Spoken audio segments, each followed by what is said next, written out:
prince Théophile Tassissa, le prince des chefferies, le prince des villages. Et nous abordons la deuxième partie de notre édition sur l'origine des humains, l'origine de l'être humain. Et nous avons commencé par décrire tout simplement ce qui est conçu dans les villages. L'être humain dont venant étant une procréation, venant de ses parents. Venant de ses parents qui sont eux-mêmes venus des parents, eux aussi venus des ancêtres et des ancêtres et des ancêtres. C'est une conception aussi simple et qui peut s'expliquer, qui peut se présenter et qui peut être enseignée à tout enfant. L'être humain vient de son parent. Mais plus loin, nous avons vu que l'être humain, il vient à la base d'une création. C'est ce que les cosmogonies conçoivent. Et maintenant, nous abordons la conception de ses origines en nous inspirant des traditions historiques égyptiennes. En Égypte, dans les cosmogonies de l'Ordoade, Èdre, Okdo, 8, les 8 divinités, n'est-ce pas? Il est conçu que pour que l'univers existe, au commencement, il n'y avait que le Nil, qu'on appelle le Noun. Le Noun qui s'étendait tout au long du pays de l'Égypte, qui n'existait pas encore le pays lui-même, mais on ne voyait que à ce moment-là le vaste Nil, le vaste Noun. Et du vaste Noun sont sortis 8 dieux. 8, c'est le chiffre de l'infini.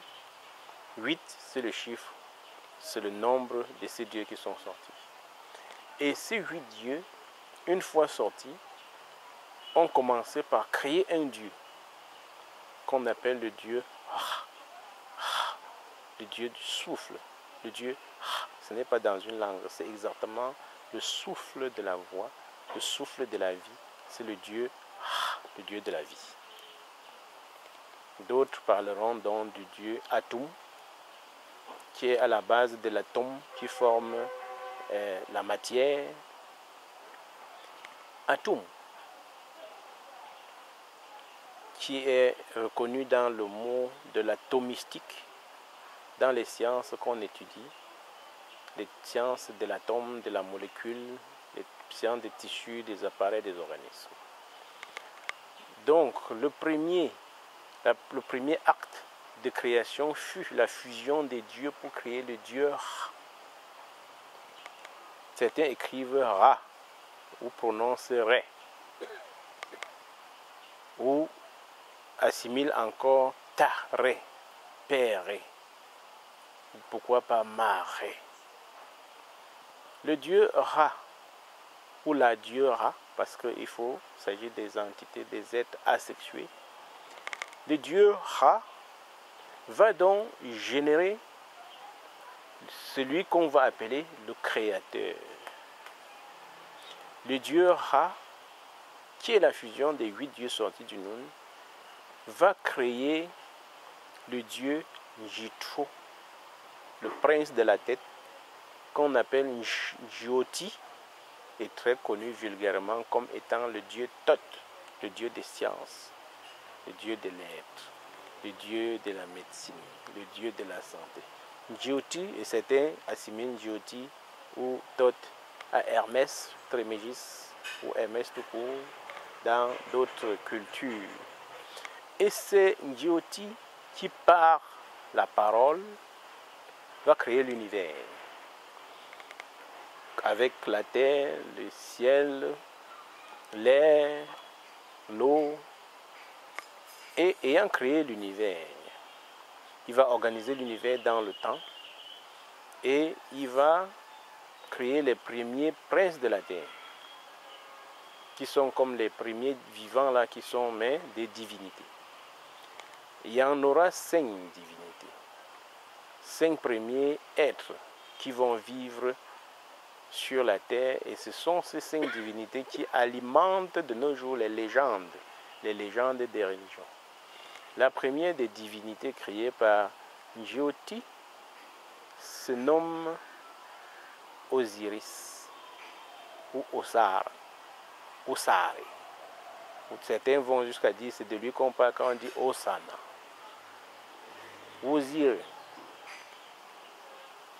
Osiris, c'est le premier prince des divinités. Le deuxième qui est une de sexe féminin, c'est Isis. D'autres parlent de Iseta. Isis. Le troisième qui vient à l'existence, c'est Seth. Certains pensent que c'est lui qu'on appelle Shetan. Et c'est lui qui s'opposera après à Jyoti. Et c'est à ce niveau que parfois Thoth lui-même est substitué à Seth. Seth, c'est le nom du troisième. Le quatrième, c'est Nephthys. Nephthys, qui est également une de sexe féminin.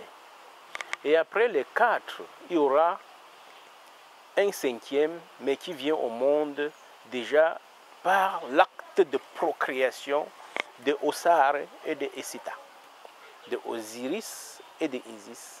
Il s'agit donc de la naissance de Horus. Horus, qui est le premier roi sur terre, donc le premier vivant par progénition sur la terre. Et c'est après lui donc que la terre sera peuplée de beaucoup de vivants, créés selon le même principe que de l'ordre de création de Jyoti lui-même par Ré, de l'univers par Thoth, Jyoti lui-même, et de ses premiers princes, dont les 4 premiers, notamment Osare, Osiris, Isis, Isita, Seth et Nephthys. Donc, les premiers dieux ayant fusionné pour créer Ré se sont retirés. Ré, à son tour, a créé Jyoti et se retire. Quand Jyoti a fini de créer, il est devenu donc l'intermédiaire entre les dieux et les humains sur terre. Il est devenu le scribe. Et au-delà, le scribe, c'est lui donc qui est le porteur des paroles. Le porteur des paroles de Dieu, il est le témoin de toute la vie. Et c'est lui qui va suivre l'évolution des premiers hommes, l'évolution des premiers êtres qui seront comme des géants, qui seront comme des surhommes, qui seront comme des premiers vivants de la terre, mais qui se comporteront comme des divinités pour la plupart. Jusqu'à ce que vienne au monde la descendance de Horus, qui est constituée de l'ensemble des rois qu'on a sur terre. Et ce sont ces rois qui commandent au peuple, qui commandent les communautés. Et donc on comprend que les peuples qu'on trouve sur la terre sont placés sous la responsabilité de ce roi.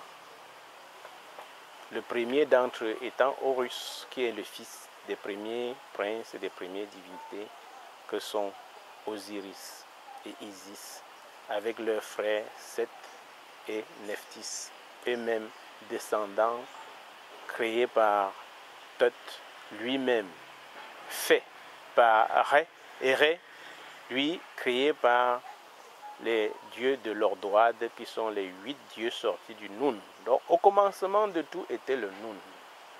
Et dans le Nun vient à l'existence les dieux. Et le cycle va jusqu'à l'existence des vivants que nous sommes.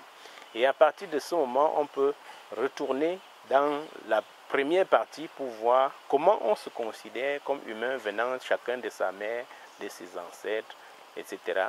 Mais à la base, il y a eu d'abord les divinités qui ont existé avant nous. Voilà, cette deuxième partie peut sembler un peu corsée, mais nous aurons retenu qu'il y a 8 dieux, il y a 5 prince de la terre, et il y a Tut au centre.